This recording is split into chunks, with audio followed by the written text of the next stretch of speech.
Vamos ao nosso tema de hoje. O silêncio de Deus não significa ausência de Deus. Vamos falar juntos? O silêncio de Deus não significa ausência de Deus. Deixa sua Bíblia aberta em Lucas no capítulo 1, eu vou ler do versículo 5 em diante. Mas antes eu quero ler Marcos capítulo 1, versículo 1, que diz assim: princípio do Evangelho de Jesus Cristo, Filho de Deus. E aí ele vai começar a discorrer sobre o Evangelho, começando exatamente sobre a vida de João Batista, que nós vamos estudar hoje. Mas eu começo lendo agora Lucas capítulo 1. A leitura é longa, peço que você me acompanhe. Nós vamos ler do versículo 5 até o 25 e depois vamos saltar para o 57 até o 66, é uma leitura longa. Eu peço que você me acompanhe na história. Diz assim o texto, versículo 5. No tempo de Herodes, rei da Judeia, havia um sacerdote chamado Zacarias, que pertencia ao grupo sacerdotal de Abias. Isabel, sua mulher, também era descendente de Arão. Ambos eram justos aos olhos de Deus, obedecendo de modo irrepreensível a todos os mandamentos e preceitos do Senhor. Mas eles não tinham filhos, porque Isabel era estéril, e ambos eram de idade avançada. Uma pequena pausa só para você entender, dentro do contexto da época, era vergonhoso para uma mulher não ter filhos. Outras mulheres, não eram os homens, hein? Eram as outras mulheres que zombavam da mulher que não tinha filhos. E muitos consideravam isso como um castigo de Deus. Então uma mulher sem filhos era assim, cometeu algum pecado, é o castigo de Deus. Deus está pesando a mão, castigando a vida dela por causa disso. Que vergonha, era assim. Então entenda esta mulher Isabel, sendo mulher santa, que amava a Deus, casada com um homem santo, que amava a Deus, mas sem filhos. E agora já em idade avançada, sem condições agora naturais de se ter filhos. Versículo 8 em diante, continua a leitura. Certa vez, estando de serviço o seu grupo, Zacarias, servindo como sacerdote diante de Deus, ele foi escolhido por sorteio, de acordo com o costume do sacerdócio, para entrar no santuário do Senhor e oferecer incenso. Chegando a hora de oferecer incenso, o povo todo estava orando do lado de fora. Então um anjo do Senhor apareceu a Zacarias à direita do altar do incenso. Quando Zacarias o viu, perturbou-se e foi dominado pelo medo. Mas o anjo lhe disse: não tenha medo, Zacarias. A sua oração foi ouvida. Isabel, sua mulher, dará a você um filho e você lhe dará o nome de João. Ele será motivo de prazer e de alegria para você. E muitos se alegrarão por causa do nascimento dele, pois será grande aos olhos do Senhor. Ele nunca tomará vinho nem bebida fermentada e será cheio do Espírito Santo desde antes do seu nascimento. Fará retornar muitos dentre o povo de Israel ao Senhor, o seu Deus, e irá diante do Senhor no espírito e no poder de Elias, para fazer voltar o coração dos pais aos seus filhos e os desobedientes à sabedoria dos justos, para deixar um povo preparado para o Senhor. Zacarias perguntou ao anjo: como posso ter certeza disso? Sou velho e minha mulher é de idade avançada. O anjo respondeu: sou Gabriel, o que está sempre na presença de Deus. Fui enviado para transmitir a você estas boas novas. Agora você ficará mudo, não poderá falar até o dia em que isso acontecer, porque não acreditou nas minhas palavras que se cumprirão no tempo oportuno. Enquanto isso, o povo esperava Zacarias, estranhando sua demora no santuário. Quando saiu, não conseguia falar nada. O povo percebeu então que ele tivera uma visão no santuário.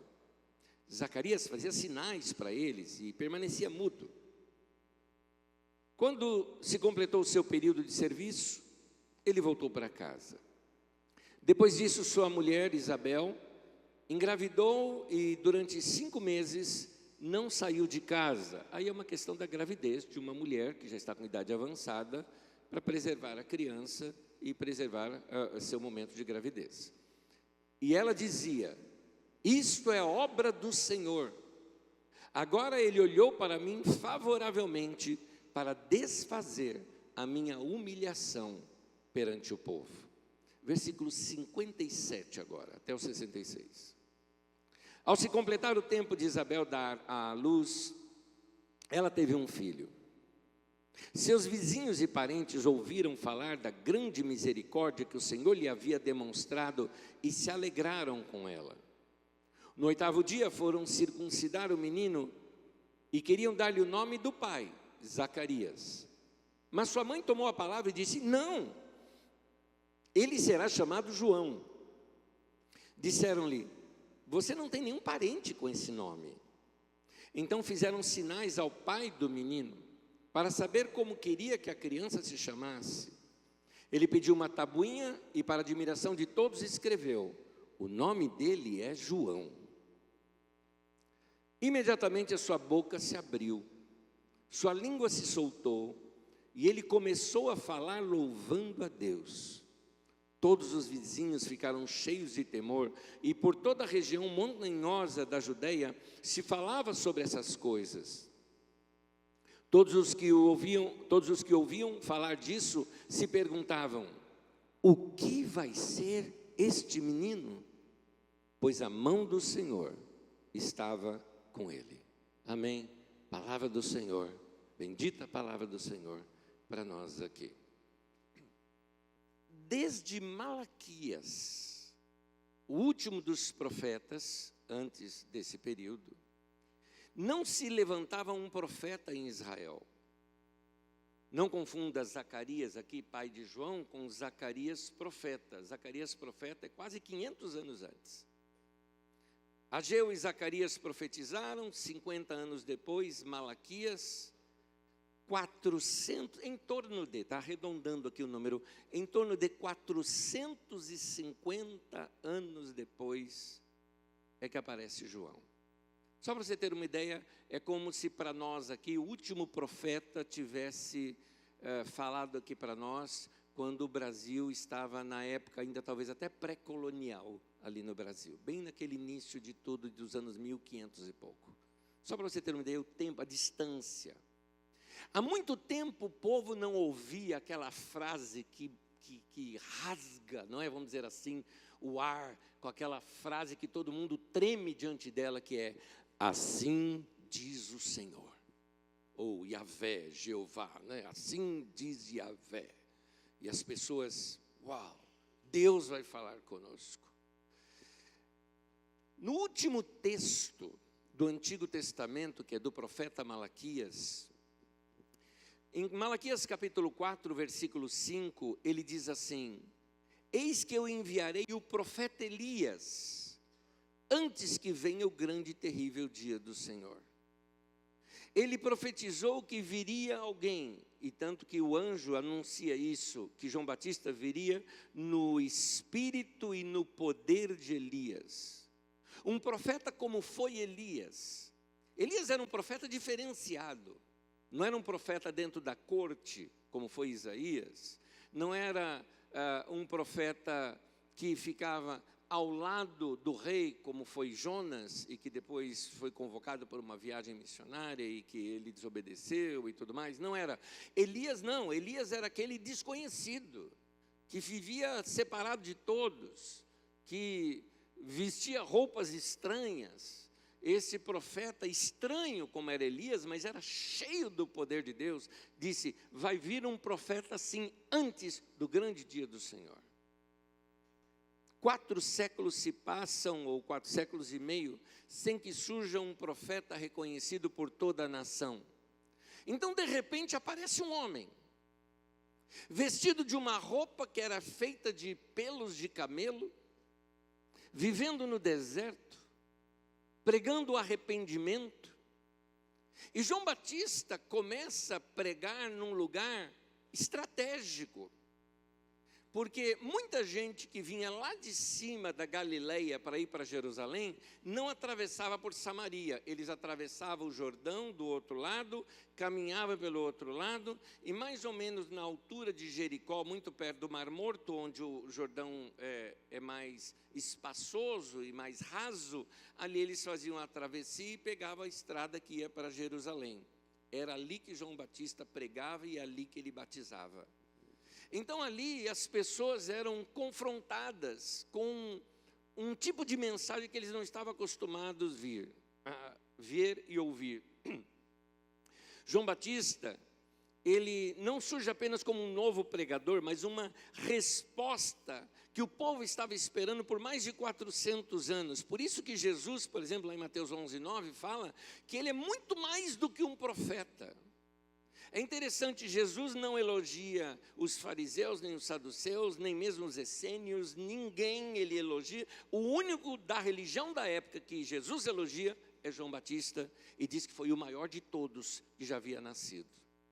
João Batista, ele é uma espécie de ponte entre os dois mundos. Ele é o último representante da última ordem profética e também aquele que anuncia que o Messias finalmente chegou. Nesse sentido, quando João Batista começa a pregar no deserto, é como se aquela voz profética que tinha vindo lá por Ageu, Zacarias e Malaquias, 4 séculos antes, começasse novamente a retumbar na sociedade. Veja bem, muitas vezes a gente não percebe quando Deus fica em silêncio, e quando Deus está em silêncio, nós pensamos que Deus não está fazendo nada. Mas, quando Deus fica em silêncio, guarde isso, Ele ainda está trabalhando. Existe um tempo de preparo, um tempo de espera. Minha irmã me permite citar aqui uma conversa que eu tive, você vai saber que é você aqui, antes do culto. Alguém que enfrenta um tratamento, e eu disse para essa irmã, falei, aguarde, é tratamento. Tem um tempo de tratamento aí na sua vida, vai passar isso. Nós queremos milagre o tempo todo, a gente pega uma doença e queremos que Deus faça um milagre. Muitas vezes o milagre de Deus é um tratamento. Ele vai tratar você, Ele vai modificar algumas coisas. Muitas vezes Deus não precisa de tempo, mas nós precisamos para amadurecer, para mudar nossa perspectiva de vida. É um tratamento, é um período. Israel também precisava passar por esse tratamento até que eles tivessem sede de novo que Deus voltasse a falar. Há momentos na história da igreja, há momentos na história de nossa vida pessoal que parece que Deus está calado. No caso lá de Israel, o povo orava, mas não tinha resposta. O templo continuava funcionando, mas parecia que os céus estavam fechados. Os sacerdotes ofereciam sacrifício, os levitas continuavam lá cantando e servindo, organizando, mas faltava algo, faltava aquele assim diz o Senhor. Israel conhecia essa saudade. Deus precisou fazer com que Israel passasse por essa sequidão toda, para que começasse a valorizar esse momento que iria chegar. Isso não queria dizer que Deus tinha abandonado o povo, mas aos olhos do povo é como se o céu estivesse em silêncio. O silêncio prolongado sempre testa o coração. Quando isso acontece, algumas pessoas se acostumam com a rotina religiosa, tem gente que perde esperança, tem outros que endurecem, outros que continuam esperando. Mas, como diz o tema de hoje, o silêncio de Deus não significa ausência de Deus. Algumas vezes, quando parece que Deus está calado, na verdade Ele está preparando a próxima fala. É o momento em que Deus vai entrar na história. E quando Deus começou a falar de novo, Ele não começou a falar do palácio de Herodes, ou do centro político de Roma, ou da escola dos rabinos. Ele não começou com os grandes nomes da religião. Deus começou a falar com um velho sacerdote que tinha uma mulher estéril. um ventre improvável e uma criança que iria nascer para preparar o caminho do Senhor, cujo nome seria João, agraciado. Zacarias, ele era sacerdote. Ele vinha de uma linhagem sacerdotal. É interessante que não somente ele era descendente de Arão, todo sacerdote teria que ser descendente de Arão, mas a mulher dele também era descendente. Então, marido e mulher, levitas, né, da tribo de Levi, descendentes de Arão, preparados para o sacerdócio. Mas tinha uma dor naquela casa. Isabel era estéril. E por muitos anos devem ter orado para ter um filho, mas agora já estavam velhos. Em outras palavras, quando a Bíblia narra isso, está dizendo, já passou o período de fertilidade. Essa frase é interessante, quando fala que eles eram velhos e que ela era estéril, comece a perceber o que essa frase carrega junto consigo. Ela carrega anos de oração não respondida. E o interessante, o texto de Lucas gosta de destacar que ambos eram corretos diante de Deus. Ambos eram tementes a Deus. Ambos eram, assim, pessoa da melhor estirpe da fé. E a oração não era respondida. Pensa bem o que isso carrega. Carrega junto, quando fala assim, ela era estéril, não podia ter filhos, já estava velha. Eu sei que a nossa sociedade não tem esse impacto, mas como eu já expliquei aqui para os irmãos, na sociedade antiga isso tinha um impacto muito forte. A mulher que não tinha filhos é porque ela tinha sido amaldiçoada por Deus. A mulher que não tinha filhos, ela estava sendo castigada. A mulher que não tinha filhos, não somente ela não tinha história, mas como normalmente os homens eram muito mais velhos que as mulheres, os homens normalmente casavam-se com 30 anos, enquanto as mulheres normalmente aos 15, 16, 17 anos de idade. Havia geralmente uma diferença de idade muito grande nos tempos antigos. Os homens morriam primeiro. Então essa mulher ficaria viúva, tanto que você pode notar que a Bíblia quase não fala de viúvo, vai falar do quê? De viúva, né? Então, agora, a mulher, ela não tinha renda.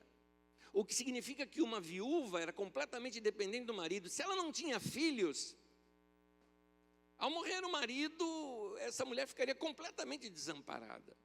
Então, era isso que era visto como um castigo sobre a pessoa. Então, imagina o que essa frase, dizer que ela era estéril e que eles já eram velhos, carregava. Carregava, por exemplo, festas familiares, que as crianças estão todas ali correndo pela casa, mas a casa deles era silenciosa. Carregava perguntas não feitas em voz alta, de gente que chegava e falava, tá, e você tem quantos filhos? Ou talvez olhasse assim e falasse, eu ia perguntar isso, mas não vou perguntar. Carregava talvez lágrimas antigas, de orações que foram feitas e não respondidas. Carrega uma ferida que o tempo ainda não curou completamente. Veja bem, eles serviam a Deus, mas carregavam consigo uma dor. É importante nós vermos isso, porque nós estamos vivendo hoje um tempo do Evangelho no Brasil sem Bíblia. E pela falta de estudo bíblico, e me permita aqui um parêntese, e aqui um desabafo meu como pastor, o nível de muitos pastores que eu tenho tido contato é um nível bíblico muito baixo, e eu lamento isso. Só porque a pessoa sabe falar no microfone, sabe fazer alguns movimentos e tudo mais, já vira pastor. Não estudou, não se formou, não se prepara. Então, quando abre a boca, é superficial. E nessa superficialidade, muitas vezes as pessoas falam só o positivismo, né?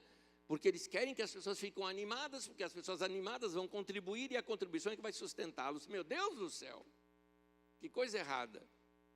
Então, por causa disso, muitas vezes fala, não, vai dar tudo certo, posso todas as coisas naquele que me fortalece, diz a Bíblia. Tá, mas você tirou do contexto. Porque Paulo está dizendo que ele foi assaltado, que ele passou por perrengue, que teve momentos que ele teve abastado, mas teve momentos que ele passou até fome. E ele falou, eu posso todas as coisas daquele que me fortalece. Ele está dizendo o seguinte, não importa, meu irmão, se eu estou sendo abençoado, se eu estou assim, nos altos ou nos baixos, não importa se eu estou passando necessidade ou se eu estou em abundância, eu posso tudo naquele que me fortalece. Deus me fortalece. Eu passo por montanha, mas eu passo por vale. Mas eu continuo firme com Deus. É isso que Paulo está dizendo. Então nós estamos vendo aqui pessoas que amam a Deus, que servem a Deus, mas que carregam dor.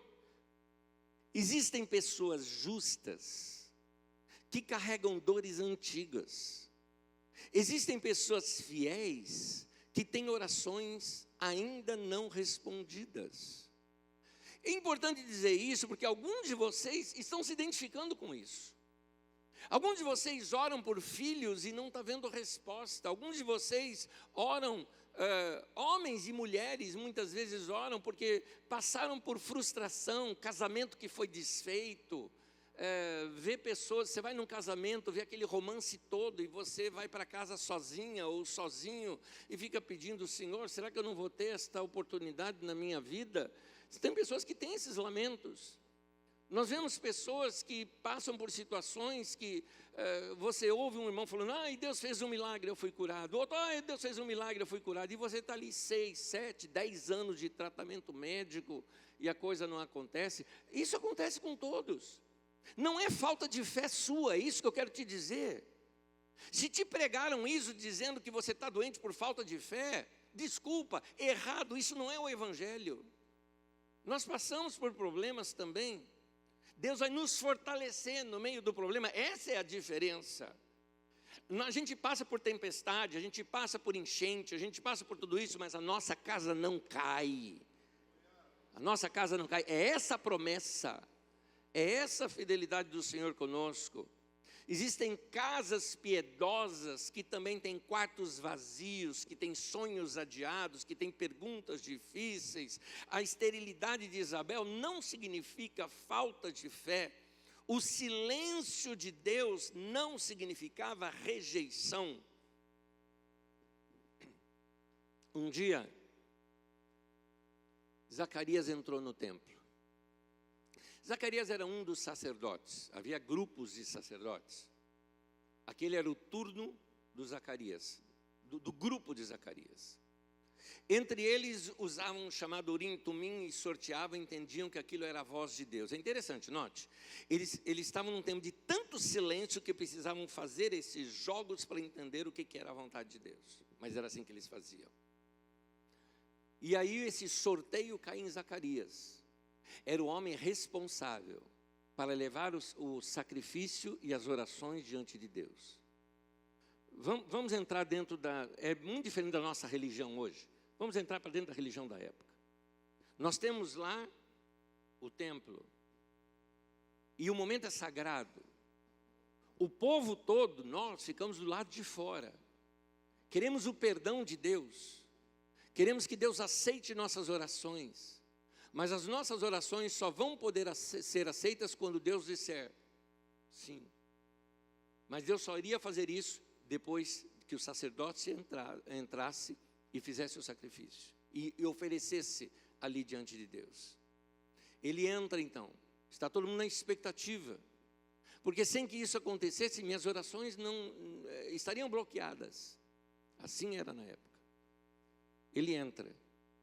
E o povo fica aguardando. Só que começa a passar o tempo. E esse tempo vai passando, começa o povo pensando, o que será que aconteceu com esse homem? Sabemos pelo passado gente que entrou em pecado e morreu. O que aconteceu? O texto nos narra que Zacarias, quando chegou diante do altar, à direita do altar tinha um anjo. Não é qualquer anjo. Você conhece esse nome? O anjo se apresenta, sou Gabriel. Gabriel é o mesmo que aparece depois para Maria, anunciando o nascimento de Jesus 6 meses depois.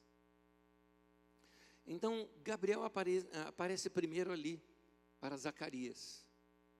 E começa a falar para Zacarias, a frase dele é fantástica. Zacarias, sua oração foi respondida. Gente, pensa um pouquinho. É muito provável que talvez Zacarias nem orasse mais sobre isso. Estou aqui supondo, porque ele já está velho. A esposa também orou, não veio filho. Talvez já se conformou. É interessante, a oração envelheceu na memória do Zacarias, mas não envelheceu diante de Deus. O anjo diz que Isabel teria um filho. Ele se chamaria O Senhor é Gracioso, né? João. E Zacarias, quando ele pergunta assim, como eu posso ter certeza disso? Ele era um sacerdote. Nós estamos falando da pessoa de mais alto escalão da área religiosa. E ele teve dúvida. Essa incredulidade de Zacarias é uma incredulidade misturada com cansaço. Alguns de vocês já passaram por isso. Tem momentos da vida da gente que a gente simplesmente se cansa. E parece que a gente está incrédulo. Já orei tanto. Deixa. Cansei. A gente se cansa de igreja, a gente se cansa de oração, a gente se cansa de cantar, a gente se cansa de algumas coisas. Zacarias olhava para a promessa, mas olhava para o seu corpo. Ele olhava para a promessa, mas olhava depois para o corpo de Isabel, né, na sua mente ali. Olhava para a promessa, mas olhava por anos que se passaram. E aí o anjo, para o bem dele mesmo, fala, você vai ficar mudo. Essa mudez de Zacarias, não pense como um castigo. Pense que Deus, na verdade, estava preservando. Eu falei, Isaías? Não, Zacarias, tá? Tá bom? Tá bom, Zacarias. O anjo, então, deixa Zacarias mudo, e não era um castigo. Talvez até mesmo o silêncio do Zacarias já fosse uma mensagem. Porque quando o povo vê que ele volta e volta mudo, percebe, aconteceu algo. Já era um aviso. Ele teve alguma visão, já era um aviso. Durante séculos se esperava uma voz profética, mas antes da voz aparecer, Deus mostra o silêncio, ali através de Zacarias. É como se Deus estivesse falando, quando terminar esse silêncio eu falo. Depois do anúncio a Zacarias, a sua esposa engravida. E ela se recolhe um tempo, orando em silêncio, e talvez até se resguardando por causa da própria idade que ela tinha. Mas tem algo que acontece nesse período também. Isabel está grávida. Quando ela está mais ou menos no 6º mês, ela recebe uma visita. Uma moça vai visitá-la. Essa moça tinha talvez em torno entre 16 e 17 anos de idade. Prima dela. Alguns colocam como sobrinha, mas prima dela, mais nova. Chamava-se Maria. Maria vai visitar Isabel. E antes mesmo de Maria tentar explicar o que estava acontecendo, ou o que tinha acontecido com ela, quando ela se encontra com Isabel, o bebê no ventre de Isabel, que é João, se mexe, salta. A Bíblia fala dele cheio do Espírito Santo ali dentro dela. E aquilo, no bom sentido da palavra, contagiou ali Isabel, que começa a profetizar sobre a vida de Maria. Bendita és tu entre as mulheres, bendito o fruto do teu ventre. Essas são palavras de Isabel sobre Maria. Aquilo foi fortaleza e consolo por uma menina, mas note que cena. Nós temos uma mulher idosa, estéril, que ficou grávida. E nós temos uma moça nova, virgem, que ficou grávida. 2 milagres ali se encontrando. 2 crianças no ventre. O maior de todos os profetas da história está no ventre de uma mulher. O maior homem que já pisou nessa terra, o próprio Filho de Deus, está no ventre da outra mulher. Que momento! Que momento! Mais uma vez nós vemos esse protagonismo das mulheres na história. Chegou o tempo de Isabel dar à luz. Era o 8º dia. A criança tinha nascido. Aos 8 dias é levado ao templo para fazer a circuncisão. Era uma espécie de apresentação do bebê diante do povo, como nós fazemos aqui. E era nesse momento que se dava o nome ao bebê. O pai estava mudo. E o pessoal falou, bom, o pai chama Zacarias, a criança vai chamar Zacarias. Mas a mãe disse, não, vai chamar João. Ou sociedade machista, foram perguntar para o pai, que era mudo. A mãe já não falou, mas são machistas. Foram perguntar para o pai. E o pai pede lá uma tabuinha e escreve. Interessante, a maioria do povo não sabia ler. Certamente foi um dos sacerdotes que fez a circuncisão que leu.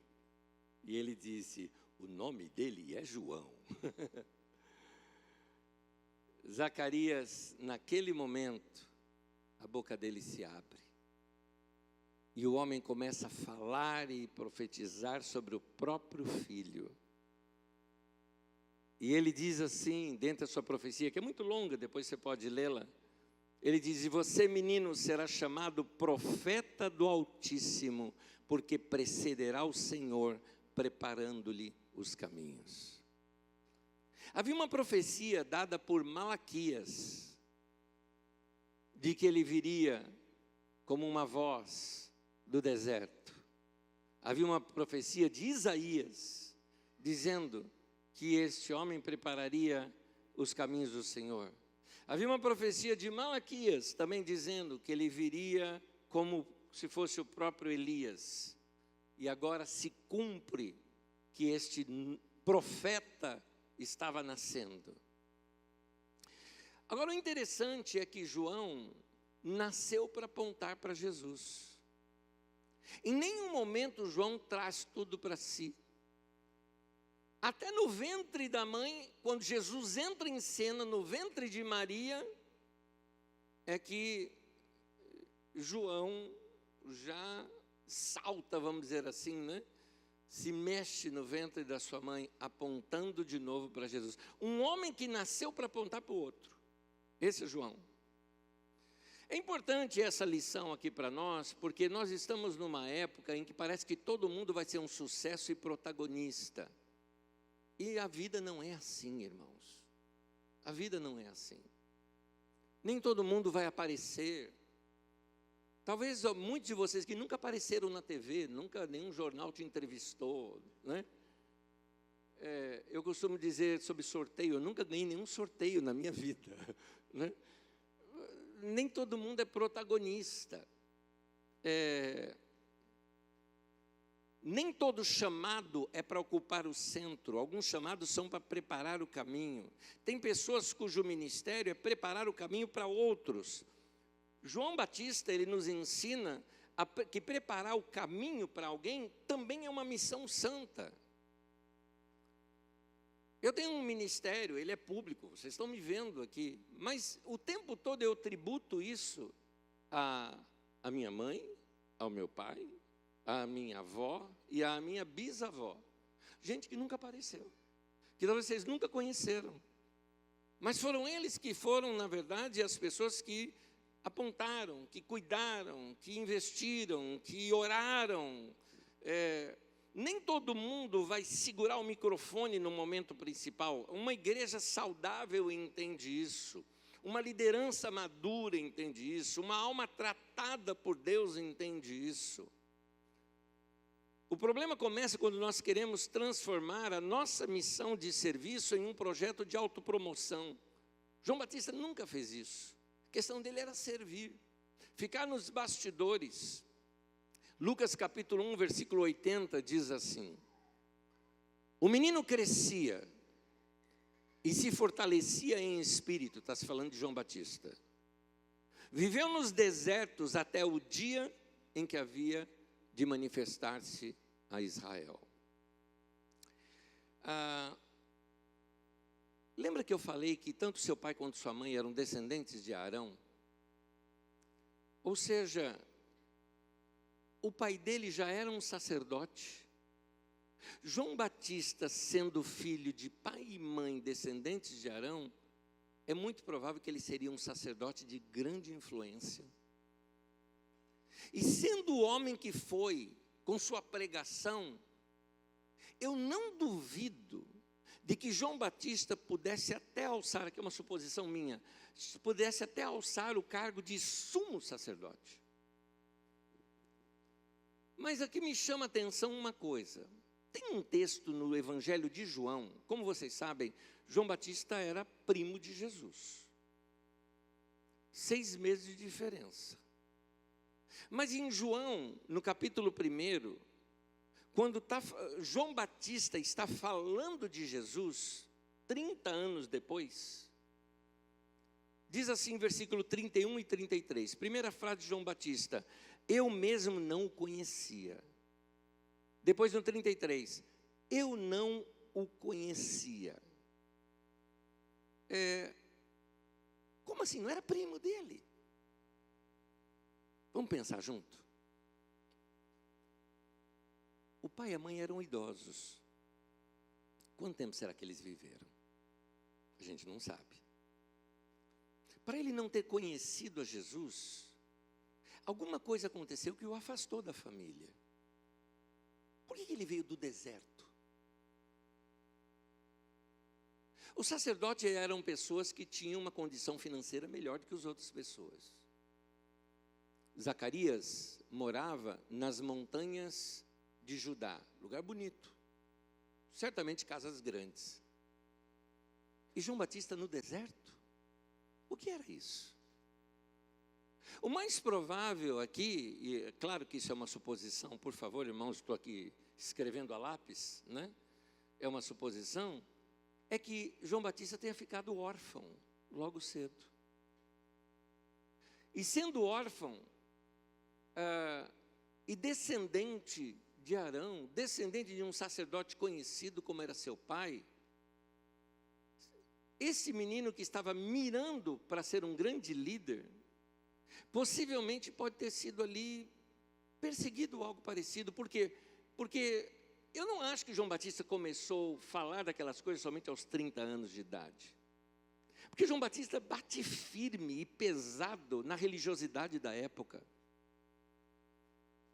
Então, o mais provável é que houve algum tipo de perseguição para que ele fugisse de lá. É isso que é o mais provável. João Batista, com o seu ímpeto de pregação, certamente deve ter incomodado. Agora tem o seguinte, Roma agora estava apontando e decidindo quem seria o sumo sacerdote. Roma sabia que se ela controlasse a religião, ela controlava o povo. Então, cá entre nós, Roma ia matar João Batista. Isso é uma conclusão minha. Não está no texto, é uma conclusão minha.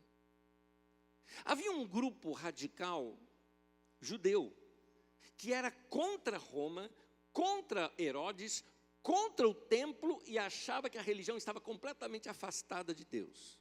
Eles eram chamados essênios. Esse grupo, por exemplo, que nós só viemos a descobrir detalhes desse grupo aí no final da década de 60 da nossa era, quando encontraram os chamados rolos do Mar Morto, ou os manuscritos de Qumran, que eram comunidades dos essênios, que encontraram lá muitos textos antigos das Escrituras, principalmente do profeta Isaías e Deuteronômio, guardados, intactos. Por que eu estou associando João Batista com os essênios? Por quê? Ele se vestia igual os essênios se vestiam. Ele tinha uma dieta alimentar igual a dos essênios tinham. Ele morava no deserto exatamente como os essênios faziam. Eles eram uma comunidade no deserto. Ele pregava contra o palácio e contra o templo, como os essênios também faziam. Eu não estou dizendo que João Batista era da parte dos essênios, mas o que eu estou dizendo é que é muito provável que esse povo adotou o João Batista. Vem para cá. Então João Batista foi guardado por Deus, provavelmente no deserto, pelos essênios. Depois ele se descola deles, se torna exatamente um profeta. Ele não traz alguns ranços da religião dos essênios, ele não traz isso. Então não estou dizendo que João Batista era um essênio, mas estou dizendo que eles o adotaram, que eles o preservaram. De alguma forma, se essa minha conclusão não estiver certa, não tem nenhum problema quanto a isso, mas de alguma forma fica claro, é que João Batista foi preservado por Deus. E justamente no deserto. O deserto, olha só como o deserto preparou João Batista. O deserto tirou de João Batista a vaidade. O deserto ensinou para João Batista a dependência. O deserto afinou João Batista para a escuta. O deserto simplificou a vida do João Batista. O deserto fez dele um homem sem a necessidade de agradar plateias. Talvez seja por isso que João pregava com tanta liberdade. Porque quem não precisa dos luxos do palácio, não tem medo de confrontar um Herodes. Ele não precisava ficar bajulando o político, porque ele não dependia do dinheiro deles. Ele também não depende da aprovação dos religiosos, então ele não tem medo de chamar os saduceus e os fariseus de raça de víbora, filho de cobra. Vocês são gente ruim, precisam se arrepender. Ele não tinha medo de confrontar os religiosos, porque ele não precisava dos cargos religiosos e dos títulos religiosos sobre si. Quem já foi tratado no deserto não negocia sua mensagem para ganhar aplauso, porque ele nem conhecia o que era isso. João era livre. Sua roupa era simples, pelo de camelo, cinto de couro. Sua alimentação era simples, gafanhoto e mel silvestre. Gafanhoto não é o bichinho, tá? Gafanhoto é um bago que existe de uma árvore chamada árvore gafanhoto, ou como é chamada hoje, pão de João Batista. E mel silvestre, que na verdade é aquele mel da tâmara, não é? Que é delicioso cá entre nós. A geografia dele era simples, deserto e Jordão. A mensagem dele também era simples, arrependam-se. É interessante, quanto mais profundo, a gente vê nesse texto o seguinte, quanto mais profundo Deus trabalhar na vida de um homem e de uma mulher, mais simples essa pessoa se torna.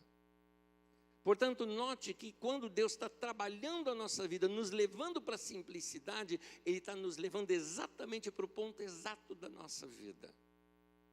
Por isso, queridos, silêncio não significa ausência de Deus.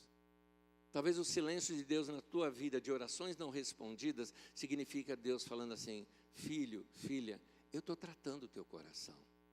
Deus está te dizendo, confie em mim, eu sou o dono da história. Eu guardei o João Batista e estou usando ele hoje como exemplo para você, de que eu também estou guardando a tua vida, porque o meu propósito da sua vida ainda não se cumpriu.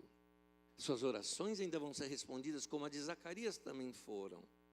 Perceba em tudo isso uma coisa, que você pode sair daqui hoje falando, tem uma coisa que eu vou sair daqui hoje falando, Deus cuida de mim. Tudo que eu passei na minha vida foi com um propósito de Deus. As humilhações que você passou, o que eu passei na minha vida, foram propósitos de Deus para tratar no nosso coração. Os desertos que nós passamos foram necessários para formar quem somos hoje, ou ainda estamos em formação para ser o que ainda vamos ser. Vou te dizer, meu irmão, até as traições que você passou, não estou dizendo que Deus causou, eu estou dizendo que todas as coisas cooperam para o bem daqueles que o amam. Os problemas que você passou, até necessidade que você passou. Você abre seu Instagram e vê seus amigos e parentes, e um está em Londres, outro está em Nova York, outro está fazendo compras em Miami, o outro está diante das torres bonitas da vida. e você fala, meu Deus do céu, não tenho dinheiro para o Uber para ir no Shopping União. Mas, meu irmão, Deus está tratando no nosso coração. E Jesus era simples, nasceu numa manjedoura. João Batista, que precedeu, veio do deserto. Deus está formando no secreto aquilo que um dia Ele mesmo vai se encarregar de trazer em público. Esse é o início dessa mensagem, que é a história do que Deus está fazendo na sua vida. Em nome de Jesus. Amém.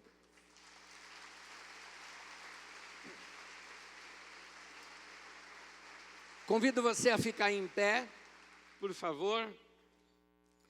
Gente, nota, a gente quer multidão, e Deus leva a gente para o deserto.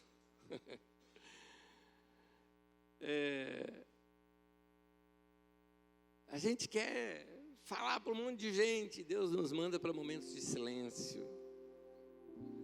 Deus vai trabalhando primeiro no coração da gente. O deserto para João não foi castigo, foi escola. A demora de Deus de responder a mensagem, a oração de Zacarias ou de Isabel, fazia parte do propósito. Essa nossa geração não suporta silêncio. Por isso essa nossa geração vai ter muita dificuldade de carregar uma palavra profética. Por isso temos que buscar o Senhor. E entender que tudo aquilo que a gente passa na vida, Deus não nos abandonou. Amém? Silêncio de Deus não significa ausência de Deus. O silêncio de Deus significa talvez somente isso. Filho, confia. Confia. Eu estou cuidando de você. Silêncio de Deus é como um pai que está mantendo o segredo da criança porque está fazendo uma festa surpresa para ela. Mas não pode contar. Então muitas vezes você vai passar por momentos de silêncio. Talvez você tenha perguntas que você ainda não tem resposta. Mas, meu irmão, confia. Deus não abandonou você. E nem está te castigando, como pensavam de Isabel. Não está. Deus tem o tempo certo de fazer suas coisas. Eclesiastes 3 diz, há um tempo certo para todo propósito debaixo do céu. Quando esse tempo chega, meu irmão, como diz o Salmo 126, você fica como quem sonha. É isso. Vamos orar? Querido Pai Celestial, que cada irmão e cada irmã aqui presente percebam que Tu és um Deus bom e que cuida de nós. O Senhor cuida da nossa vida, da nossa alma, do nosso coração. Então, Senhor, ajuda meus irmãos que hoje passam por ansiedade, pelo desejo de querer apressar o tempo e as coisas. E não é assim. Ajuda-nos a saber esperar, esperançar, aguardar com expectativa o livramento que vem do Senhor. Será assim a cura do meu irmão, da minha irmã, a saúde. Será assim as respostas das orações. Será assim os romances, a família, as viagens, a situação financeira resolvida. Cada área que muitas vezes nos perturba nos nossos dias. Eu sei que isso não significa nada para o Senhor que vê toda a história, mas o Senhor sabe o que significa para nós. Então, cuida de nós, Senhor. Cuida de nós. Nossos olhos estão no Senhor. E vamos sempre aguardar a Tua palavra. Obrigado pela Tua palavra ministrada hoje aqui ao nosso coração. Ela vai sustentar a nossa alma, fortalecer o nosso espírito e vai ser luz para o nosso caminho. Por isso nós Te agradecemos, porque o Senhor falou conosco hoje aqui. Em nome de Jesus. Amém. Ao nosso Deus. Ele é bom. Cuida de mim, cuida de você. Ele é bom. Esse é o nosso Deus. Amém. Amém. Glória a Deus. Glória a Deus. Deixe-me abençoá-los. Que a graça do nosso Senhor Jesus, que o amor de Deus, o nosso Pai, e que a comunhão do Espírito Santo esteja com toda a igreja do Senhor na face da terra, agora e para sempre. Amém. Deus te abençoe, meu irmão. Uma boa semana para você. Deus abençoe a tua vida, a tua casa. Eu vou pedir que você abençoe seu irmão e a sua irmã também, desejando para ele uma boa semana. E a você que nos acompanhou pela internet, que o Senhor abençoe tua vida, tua casa. Lembre-se, Deus cuida de você. Grava isso no teu coração. Que o Senhor te abençoe. Boa semana a todos vocês e até a semana que vem.